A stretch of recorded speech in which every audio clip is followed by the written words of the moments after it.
جنہیں میں ڈھونڈتا تھا آسمانوں میں زمینوں میں، وہ نکلے میرے ظلمت خانہ دل کے مکینوں میں۔ علامہ اقبال کی یہ غزل فیڈرل بورڈ کے 12ویں جماعت کے نصاب میں شامل ہے۔ شیخ محمد اقبال سیالکوٹ کے ایک معزز خاندان میں پیدا ہوئے۔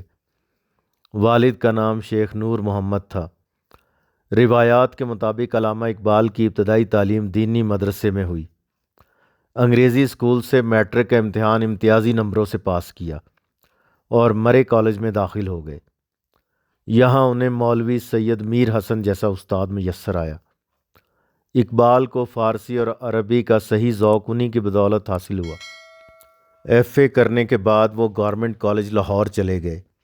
وہاں بھی انہیں پروفیسر آرنلڈ جیسا شفیق استاد ملا، جس کی وجہ سے اقبال کی خفیہ صلاحیتیں بیدار ہوئیں۔ اسی کالج سے ایم اے کرنے کے بعد انہوں نے کچھ عرصہ یہاں تدریس کے فرائض انجام دیے۔ پھر اعلیٰ تعلیم کے لیے یورپ چلے گئے اور وہاں سے بیرسٹری اور فلسفہ میں ڈاکٹریٹ کیا۔ واپس آنے کے بعد انہوں نے وکالت کا پیشہ اختیار کیا، مگر اس پیشے سے طبیعت جلد اچاٹ ہو گئی۔ علامہ اقبال نے کچھ عرصہ سیاست میں بھی دلچسپی لی۔ ایک مرتبہ جب مسلم لیگ کی صدارت کے لیے ان کا نام تجویز ہوا تو انہوں نے اپنی بجائے قائد اعظم محمد علی جناح کو اس منصب کا اہل قرار دیا۔ علامہ اقبال کا ایک اہم کارنامہ 1930 میں الہ آباد میں مسلم لیگ کے سالانہ جلسے میں قیام پاکستان کی تجویز ہے۔ آخری عمر میں مختلف بیماریوں نے آن گھیرا اور وہ 21 اپریل 1938 کو خالق حقیقی سے جا ملے۔ اقبال وہ ہستی ہیں جن پر نہ صرف ایشیا بلکہ پوری دنیا فخر کرتی ہے۔ انہوں نے شاعری کا آغاز تو اسکول کے زمانے سے کیا تھا، لیکن دورہ یورپ کے بعد صحیح معنوں میں ان کے موضوعات کا تعین ہو گیا۔ انہوں نے تاریخ عالم کا مطالعہ کیا تھا، اس لیے وہ مسلمانوں کے زوال کے اسباب سے آگاہ تھے۔ انہوں نے اپنی شاعری کے ذریعے حرکت و عمل کا پیغام دیا۔ ان کا فلسفہ خودی اور تصور مرد مومن مسلمانوں کے لیے مشعل راہ بن گیا۔ اردو کے روایتی شعراء کے برعکس اقبال نے اردو شاعری کو نئے موضوع، اسلوب اور فلسفیانہ خیالات سے روشناس کرایا۔ ان کا مشاہدہ بے حد قوی تھا، منظر نگاری پر انہیں عبور حاصل تھا۔ غرض اقبال کی شاعری روایت اور جدت کا بہترین امتزاج ہے۔ اپنی بے پناہ شاعرانہ خصوصیات کے باعث انہیں شاعر مشرق، حکیم الامت اور نباز فطرت کہا جاتا ہے۔ اقبال کو عربی اور فارسی زبانوں پر بھی عبور حاصل تھا۔ انہوں نے اپنے کلام میں قرآنی آیات کا استعمال بڑی خوبصورتی سے کیا ہے۔ اس کے علاوہ ان کے کلام کا ایک بڑا حصہ فارسی زبان پر مشتمل ہے۔ اقبال کے آفاقی نظریات زیادہ تر ان کے فارسی کلام میں موجود ہیں۔ اب غزل کی طرف بڑھتے ہیں۔ پہلا شعر: جنہیں میں ڈھونڈتا تھا آسمانوں میں زمینوں میں، وہ نکلے میرے ظلمت خانہ دل کے مکینوں میں۔ ظلمت خانہ دل یعنی دل کا تاریک گھر، مراد دل کی گہرائی، مکین رہنے والا۔ مفہوم یہ ہے کہ جس ہستی کو میں زمین و آسمان میں ڈھونڈ رہا تھا وہ تو میرے دل میں موجود تھی۔ اس شعر میں شاعر کہتا ہے کہ جس ہستی کو میں زمین و آسمان کی وسعتوں میں تلاش کر رہا تھا اور جس کی تلاش میں نے دن رات ایک کر دیے تھے اور اس کا مجھے سراغ نہیں مل رہا تھا، جب میں نے اپنے دل میں نگاہ ڈالی تو وہ ذات میرے نہاں خانہ دل میں موجود تھی۔ یہ شعر تصوف کے رنگ میں ڈوبا ہوا ہے۔ بقول شاعر: تجھے ڈھونڈتا تھا یہاں وہاں، تو مجھے ملا بھی تو کس جگہ، میرے خانہ دل زار میں کہ ازل سے تھا تو چھپا ہوا۔ شاعر کی مراد یہاں محبوب حقیقی خدا تعالی ہے، جو انسان کے دل میں جلوہ گر ہوتا ہے۔ وہ کائنات کی وسعتوں اور آسمان کی بلندیوں اور پہنائیوں میں نہیں سماتا، بلکہ ایک بندہ مومن کے دل میں سما جاتا ہے۔ مومن کا دل اللہ کا گھر ہے۔ بقول میر درد: ارض و سما کہاں تیری وسعت کو پا سکے، میرا ہی دل ہے وہ کہ جہاں تو سما سکے۔ جس طرح ایک دنیا دار عاشق اپنے مجازی محبوب کی تلاش میں سرگرداں رہتا ہے، اس کے دیدار اور اس کی ایک جھلک دیکھنے کے لیے بے قرار اور بےتاب رہتا ہے، اسی طرح اللہ کے عاشق اور صوفیہ اس کے جلوہ حسن کو دیکھنے کے لیے جنگلوں، وادیوں، پہاڑوں اور صحراؤں میں سرگرداں رہتے ہیں۔ وہ تارک الدنیا ہو جاتے ہیں۔ ہزار ہار ریاضت و مشقت کے باوجود بھی ان کی کوشش ناتمام رہتی ہے۔ چنانچہ شاعر بھی اسی طرح اللہ کی تلاش میں تھا۔ وہ اسے زمین کی وسعتوں اور آسمان کی پہنائیوں میں ڈھونڈ رہا تھا، لیکن شاعر کہتا ہے کہ تلاش بسیار کے باوجود بھی مجھے اللہ کا سراغ نہیں ملا، لیکن جب میرے باطن کی آنکھ روشن ہوئی تو مجھے معلوم ہوا کہ وہ تو میرے ظلمت خانہ دل میں موجود ہے، جہاں میں نے کبھی جھانکنا گوارا نہیں کیا تھا۔ بقول علامہ اقبال، مقام اس کا ہے دل کی خلوتوں میں، خدا جانے مقام دل کہاں ہے۔ اور مولانا ظفر علی خان کہتے ہیں، میں اس کو کعبہ و بت خانہ میں کیوں ڈھونڈنے نکلوں، میرے ٹوٹے ہوئے دل ہی کے اندر ہے قیام اس کا۔ دراصل شاعر کہنا چاہتا ہے کہ اللہ کی ذات انسان کے بہت قریب ہے اور اس تک رسائی بہت آسان ہے، بشرطے کہ انسان خود شناس ہو۔ جب انسان خود کو پہچان لیتا ہے تو اسے اللہ کی معرفت حاصل ہو جاتی ہے۔ خدا تک پہنچنے کا راستہ اندر سے جاتا ہے، باہر سے نہیں۔ صوفیاء کی اصطلاح میں اسے سیر باطن کہا جاتا ہے۔ ان کے بقول حقیقت تک پہنچنے کا ذریعہ سیر باطن ہے، یعنی انسان اپنے باطن پر غور و فکر کرے، اسے دنیا کی آلائشوں، کثافتوں اور دنیاوی خواہشوں کے غبار سے پاک کرے۔ اس مقصد کے لیے صوفیہ مراقبہ کی مشق کرتے ہیں۔ جس طرح اللہ کی ذات کائنات کی وسعتوں میں نہیں سماتی، اسی طرح وہ ظاہری آنکھ سے نہیں بلکہ باطن کی آنکھ سے نظر آتی ہے۔ اقبال ایک اور جگہ اس حقیقت کو عیاں کرتے ہیں، ظاہر کی آنکھ سے نہ تماشا کرے کوئی، ہو دیکھنا تو دیدائے دل واہ کرے کوئی۔ دوسرا شعر، کبھی اپنا بھی نظارہ کیا ہے تو نے اے مجنوں، کہ لیلا کی طرح تو خود بھی ہے محمل نشینوں میں۔ نظارہ یعنی نظر ڈالنا، دیکھنا۔ مجنوں لفظی معنی تو ہے دیوانہ، پاگل، اور اس سے مراد ہے قبیلہ بنو عامر کا مشہور شخص قیس، جو لیلا کے عشق میں دیوانہ ہو گیا تھا۔ شاعری میں مجنوں کا کردار عاشق صادق کی علامت کے طور پر استعمال ہوتا ہے۔ لیلا مجنوں کی محبوبہ، شاعری میں لیلا کا کردار محبوب کی علامت کے طور پر استعمال ہوتا ہے۔ محمل نشیں، اونٹ کے کجاوے یا پالکی میں بیٹھنے والے۔ اس کا مفہوم یہ ہے کہ اے مجنوں، کبھی تو نے اپنے گریبان میں بھی جھانکا ہے کہ تو خود بھی لیلا کی طرح محمل میں چھپا بیٹھا ہے۔ یہ شعر بھی تصوف کے رنگ میں ڈوبا ہوا ہے، جس میں شاعر انسان کو اپنی حقیقت سے آگاہ ہونے کا درس دیتا ہے۔ شاعر کہتا ہے کہ اے مجنوں، اگرچہ تو عشق کی انتہا کو پہنچ چکا ہے اور ہمہ وقت لیلا کی تلاش میں سرگرداں رہتا ہے، لیکن کبھی تو نے اپنے چاکے گریبان میں بھی جھانکا ہے، تو خود بھی لیلا کی طرح ہم نشیں ہے۔ شاعر نے لیلا اور مجنوں کی تلمیح استعمال کی ہے۔ لیلا اور مجنوں عرب کے مشہور عشقیہ کردار ہیں۔ مجنوں کا اصل نام قیس تھا اور اس کا قبیلہ بنو عامر تھا۔ لیلا کے گھر والے خاصے دولت مند اور خوشحال تھے، جبکہ مجنوں غریب تھا۔ چنانچہ دولت کے تفاوت اور خاندانی چپکلش کی وجہ سے شادی نہ ہو سکی۔ مجنوں لیلا کے عشق میں دیوانہ ہو گیا اور صحرا میں خاک چھاننے لگا۔ لیلا کے دیدار اور اس کی ایک جھلک دیکھنے کے لیے مارا مارا پھرتا تھا۔ لیلا سفر کے لیے نکلتی اور اونٹ کے محمل میں بیٹھی ہوتی تو محمل کے پردوں سے لیلا کی ایک جھلک دیکھنے کے لیے بے قرار رہتا اور محمل کے گرد چکر کاٹتا رہتا۔ کہا جاتا ہے کہ لیلا کا رنگ سیاہ تھا۔ لیل عربی میں رات کو کہتے ہیں، اسی طرح قیس عربی میں عقل مند کو کہتے ہیں۔ جبکہ قیس لیلا کے عشق میں دیوانہ ہو گیا اور صحراؤں میں مارا مارا پھرنے لگا تو لوگوں نے اسے مجنوں یعنی پاگل، دیوانہ کہنا شروع کر دیا۔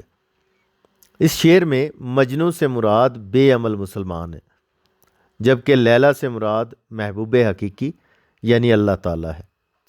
چنانچہ شاعر کہتا ہے کہ اے مسلمان، تو محبوب حقیقی کے فراق میں بے قرار ہو کر سرگرداں رہتا ہے تاکہ اس کے محمل کا نظارہ کر سکے، لیکن اگر تو غور و خوض کرے تو تجھے معلوم ہو کہ تو خود بھی اپنی ذات کے محمل میں چھپا ہوا ہے۔ تجھے اپنی اصلیت اور حقیقت پر غور کرنا چاہیے۔ اگر تو اپنے آپ کو پہچان لے تو محبوب حقیقی کا جلوہ بھی دیکھ سکتا ہے۔ ایک اور جگہ اقبال کہتے ہیں، دیکھ آ کر کوچائے چاکے گرے بام کبھی، کیس تو لیلا بھی تو صحرا بھی تو محمل بھی تو، وائے نادانی کہ تو محتاج ساقی ہو گیا، میں بھی تو مینا بھی تو ساقی بھی تو محفل بھی تو۔ شاعر دراصل یہاں خودی اور خود شناسی کی دعوت دے رہا ہے۔ اے مسلمان، تجھ میں بے شمار خوبیاں اور صلاحیتیں موجود ہیں۔ تجھے خود کو پہچاننے اور دریافت کرنے کی ضرورت ہے۔ اے مسلمان، اپنی پوشیدہ صلاحیتوں اور خوبیوں کو پہچان کر انہیں پروان چڑھا۔ محمل نشین لیلا کی طرح تیری صلاحیتیں بھی تجھ سے پوشیدہ ہیں، کبھی تو ان کا بھی نظارہ کر اور ان کو بھی پہچان۔ تو لیلا کے لیے ہر مشکل اور آزمائش کے لیے مستعد ہے، لیکن اے عاشق صادق، کبھی تو نے اپنی طرف بھی دیکھا ہے؟ تو بھی قابل قدر اور قابل عزت ہے۔ خود شناسی سے تیری ہر مشکل آسان ہو جائے گی۔ تو اپنی اہمیت اور حیثیت سے آگاہی حاصل کر۔ تو زمین پر اللہ کا نائب ہے، کائنات کی ہر چیز تیرے لیے مسخر کی گئی ہے۔ بقول شاعر، منزل کی جستجو میں کیوں بھٹک رہا ہے راہی، اتنا عظیم ہو جا کہ منزل تجھے پکارے۔ اور بقول علامہ اقبال، اپنی اصلیت سے ہو آگاہ اے غافل کہ تو قطرہ ہے لیکن مثال بحر بے پایاں بھی ہے۔ تیسرا شعر، مہینے وصل کے گھڑیوں کی صورت اٹھتے جاتے ہیں، مگر گھڑیاں جدائی کی گزرتی ہیں مہینوں میں۔ وصل یعنی ملاقات، گھڑیوں کی صورت مراد بہت جلد، لمحوں میں، اڑتے جاتے ہیں گزرتے جاتے ہیں، گھڑیاں یعنی لمحات، اور جدائی ہجر تنہائی۔ اس کا مفہوم یہ ہے کہ محبوب سے طویل ملاقات بھی ایک لمحے میں گزر جاتی ہے، لیکن محبوب سے جدائی کے مختصر لمحات بھی طویل ہو جاتے ہیں۔ اس شعر میں شاعر نے انسانی نفسیات کا یہ پہلو بیان کیا ہے کہ اسے خوشی اور مسرت کے لمحات مختصر لگتے ہیں جو ایک پل میں گزر جاتے ہیں، جبکہ مصیبت اور غم کی گھڑیاں کاٹے نہیں کٹتی۔ مصیبت اور غم کے لمحات طویل محسوس ہوتے ہیں اور وہ گزرنے کا نام نہیں لیتے۔ حالانکہ حقیقت یہ ہے کہ وقت کے گزرنے کی رفتار میں کوئی تبدیلی اور فرق واضح نہیں ہوتا۔ دراصل خوشی کے وقت انسان بے خودی اور سرشاری کی کیفیت میں ہوتا ہے، اسے وقت گزرنے کا احساس ہی نہیں ہوتا، لیکن غم اور مشکلات کے وقت تکلیف اور پریشانی کی وجہ سے اسے ایسا لگتا ہے جیسے وقت ٹھہر گیا ہو جو گزرنے کا نام ہی نہیں لیتا۔ بقول شاعر، ایام مصیبت کے تو کاٹے نہیں کٹتے، دن عیش کے گھڑیوں میں گزر جاتے ہیں کیسے۔ ایک اور شاعر کہتا ہے، کتنی گریز پاہیں مسرت کی ساعتیں، اے دوست ان کے پاؤں میں زنجیر ڈال دے۔ چنانچہ شاعر کہتا ہے کہ جب میں محبوب سے ملاقات کرتا ہوں، محبوب کے روبرو ہوتا ہوں اور اس کے حسن و جمال میں محو ہوتا ہوں تو وقت کے گزرنے کا احساس بھی نہیں ہوتا۔ ایسا معلوم ہوتا ہے گویا وقت کو پر لگ گئے ہوں اور وہ تیزی سے اڑتا جا رہا ہو۔ طویل وقت بھی ایک پل میں گزرتا محسوس ہوتا ہے، چاہے وہ مہینوں پر ہی مشتمل کیوں نہ ہو۔ بقول شاعر، نہ جی بھر کے دیکھا نہ کچھ بات کی، بڑی آرزو تھی ملاقات کی۔ اور بقول احمد فراز، تیری قربت کے لمحے پھول جیسے، مگر پھولوں کی عمریں مختصر ہیں۔ اس کے برعکس ہجر کے مختصر لمحات بھی بہت طویل محسوس ہوتے ہیں اور وہ گزرنے کا نام نہیں لیتے۔ عاشق کی نفسیات عام لوگوں سے مختلف ہوتی ہے۔ اسے محبوب سے جدائی کے چند لمحے بھی اس قدر طویل لگتے ہیں جیسے کئی مہینے ہوں۔ جدائی کے لمحات میں ہمہ وقت محبوب سے ملاقات کا انتظار رہتا ہے اور انتظار کا ایک ایک لمحہ جان لیوا ہوتا ہے۔ اسے ہر وقت بے قراری اور بے تابی رہتی ہے، لیکن محبوب کی قربت میں بے خودی اور سرشاری کی وجہ سے معلوم ہی نہیں ہوتا کہ کتنا وقت گزر گیا ہے۔ محبوب سے ملاقات کے مہینے بھی اسے اسی طرح تیزی سے گزرتے ہوئے محسوس ہوتے ہیں جیسے چند مختصر سے لمحات ہوں۔ بقول امیر مینائی، وصل کا دن اور اتنا مختصر، دن گنے جاتے تھے اس دن کے لیے۔ چوتھا شعر، مجھے روکے گا تو اے ناخدا کیا غرق ہونے سے، کہ جن کو ڈوبنا ہو ڈوب جاتے ہیں سفینوں میں۔ ناخدا یعنی ملاح، کشتی چلانے والا، غرق ہونا پانی میں ڈوب جانا، سفینہ یعنی کشتی، ناؤ۔ مفہوم یہ ہے کہ اے ناخدا تو مجھے ڈوبنے سے کس طرح روک سکے گا؟ جن کی قسمت میں ڈوبنا ہو وہ تو کشتیوں میں ہی ڈوب جاتے ہیں۔ اس شعر میں شاعر نے فلسفہ جبر و قدر بیان کیا ہے۔ انسان اپنی زندگی اور موت پر قادر نہیں، اللہ نے اس کے مقدر میں جو لکھ دیا ہے اسے انہی حالات و واقعات کا سامنا کرنا پڑتا ہے۔ وہ اپنی عقل اور تدبیر سے ہونی کو نہیں ٹال سکتا۔ بقول ارشاد لکھنوی، عقل آرائی و تدبیر سے کیا ہوتا ہے، وہی ہوتا ہے جو منظور خدا ہوتا ہے۔ چنانچہ شاعر کہتا ہے کہ اے ملاح تو مجھے ڈوبنے سے بچانا چاہتا ہے لیکن مجھے ڈوبنے سے نہیں روک سکتا۔ جن کی قسمت میں ڈوبنا لکھا ہو وہ تو بڑی کشتیوں سمیت ہی ڈوب جاتے ہیں۔ جب قسمت میں ہی بربادی لکھی ہو تو لاکھوں جتن اور تدبیروں سے بھی خود کو بربادی سے نہیں بچایا جا سکتا۔ وہی ہوتا ہے جو مقدر میں لکھا ہوتا ہے۔ شعر کا دوسرا پہلو یہ ہے کہ شاعر دور حاضر کے مسلمانوں کی حالت زار کی جانب اشارہ کرتا ہے کہ دور حاضر کے مسلمان اپنی تباہی اور غرقابی کے سامان خود ہی کیے ہوئے ہیں۔ جب کوئی قوم اپنے زوال کے اسباب خود مہیا کر لے تو اسے تباہی اور بربادی سے کوئی نہیں بچا سکتا۔ شعر میں ناخدا سے مراد قوم کے رہبر اور رہنما ہیں۔ شاعر قوم کے ناخداؤں یعنی رہبروں اور رہنماؤں سے کہتا ہے کہ تم اپنی قوم کو تباہی اور بربادی اور زوال سے نہیں بچا سکتے، کیونکہ جنہوں نے ڈوبنا ہو کشتی میں ہوتے ہوئے بھی ڈوب جاتے ہیں۔ وسائل کے ہوتے ہوئے بھی تم انہیں زوال سے نہیں بچا سکتے۔ مسلمان قوم اپنے اسلاف کو بھلا چکی ہے، دین سے دور ہو گئی ہے اور اپنے اطوار اور اپنی اقدار کو کھو چکی ہے۔ سستی و کاہلی اور بے عملی ان کا وتیرہ بن چکا ہے۔ بقول علامہ اقبال، یورپ کی غلامی پہ رضامند ہوا تو، مجھ کو تو گلہ تجھ سے ہے یورپ سے نہیں۔ اے ناخدا تیری صلاحیتوں پر مجھے بھروسہ ہے کہ تم اپنی مہارت کے بل پر ڈوبی ہوئی کشتی بھی بچا سکتے ہو، لیکن جنہوں نے خود ہی ڈوبنے کا ارادہ کر لیا ہو، جنہوں نے اپنی تباہی اور بربادی کا سامان خود مہیا کر لیا ہو، انہیں تم ڈوبنے سے نہیں بچا سکتے۔ بقول زاہد آفاق، ہزاروں ڈوبنے والے بچا لیے لیکن اسے میں کیسے بچاؤں جو ڈوبنا چاہے۔ اور بقول علامہ اقبال، لیکن مجھے پیدا کیا اس دیس میں تو نے، جس دیس کے بندے ہیں غلامی پہ رضامند۔ عشق حقیقی کے تناظر میں شعر کا مطلب یہ ہو سکتا ہے کہ جو اللہ کے عشق میں ڈوبنا چاہتا ہو اسے کوئی چیز نہیں روک سکتی، کوئی شے اس کے لیے مانع اور رکاوٹ نہیں ہو سکتی۔ وہ بادشاہت کے تخت پر ہوتے ہوئے بھی اللہ سے غافل نہیں ہوتا۔ جو اللہ سے لو لگا لیتا ہے اور اس کے عشق کو پا لیتا ہے، اس کے راستے میں کوئی چیز رکاوٹ نہیں بن سکتی۔ یہاں تک اس غزل کے 4 اشعار مکمل ہوتے ہیں۔ بقیہ اشعار کی تشریح کے لیے اسی سلسلے کی دوسری ویڈیو ملاحظہ کیجیے۔